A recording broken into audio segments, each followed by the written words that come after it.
Pinatigan ng Commission on Human Rights ang pahayag ng pulisya na hindi utos ng gobyerno ang dumaraming patayan sa gitna ng giyera kontra droga. Pero may dapat pa rin daw gawin ang kapulisan. Saksi si Salima Refran.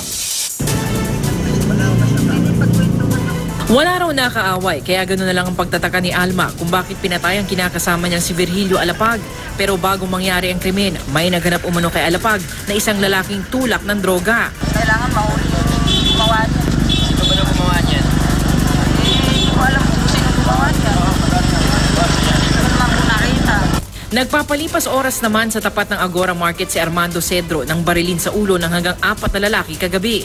May nagsabi raw sa kapatid na bumabatak ng droga ang biktima kaya sinabihang tumigil na. Andiyan lang daw, naglalaro ng pool. Tapos nanonood nga kami ng TV, gulat nga kami bigla lang may pumutok. Ayun, tingin namin, andiyan may binaril na pala. Takbo na kami sa loob kasi 6 ng putok yun.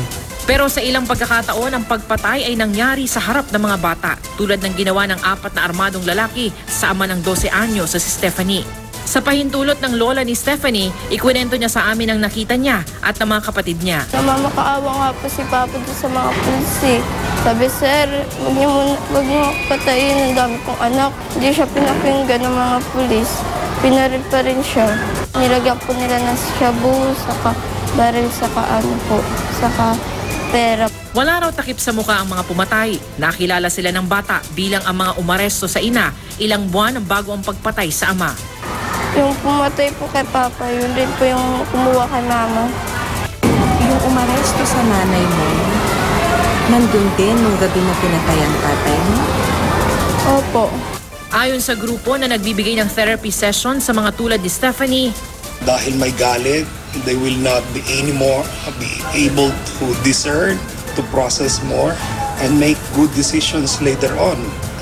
Sa pamilya nila, they could be violent. Sa mga asawa nila, they could bully, they could engage in marital abuse later on.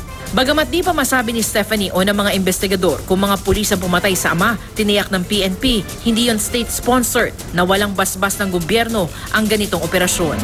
Sabi rin ng Commissioner on Human Rights na kapatid ng kaalyado ng Pangulo na si Senate President Coco Pimentel, hindi nila nakikitang utos ng Estado ang dumadaming patayan kaugnay sa kampanya kontra droga.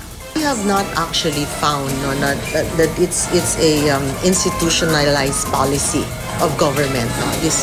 There's nothing like that we've actually found. What we have actually seen is there are security forces, do they call them scalawags or what? Security forces really involved in the killings.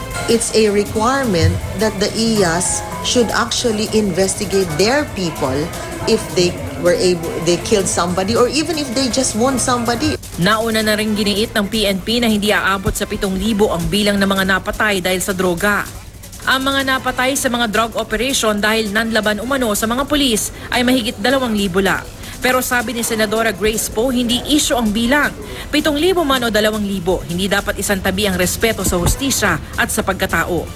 Sabi naman ni Senador Panfilo Lacson, kailangan resolbahin ng PNP ang mga kaso ng pagpatay. Gayunman, hindi pa rin tamang sabihing 7,000 ang extrajudicial killing sa bansa.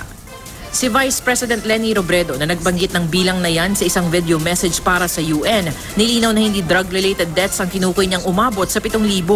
Ang sinabi lang natin na since the drug war started, meron ng 7,000 na summary executions. Nakadakda siya makipagpulong sa DILG Secretary, kaugnay niyan at sa nabanggit niyang palit-ulo sa video message. Lahat po yun may witnesses, pero yung witnesses po natatakot. Pwede ba SEC na sa'yo ko i-discuss, pero magre-request kami ng protection para sa witnesses. Open naman siya. Tuloy rin ang dinner nilang mag-iina kasama ng Pangulo at pamilya nito. Hindi ko alam kung kailan yung dinner, pero ako naman anytime na sabihan tayo, pupunta. That's nice, isn't it? Any comments, sir? It's nice. Thank you. May date na po ba, sir? Wala pa po. Ako si Salima Refran, ang inyong saksi.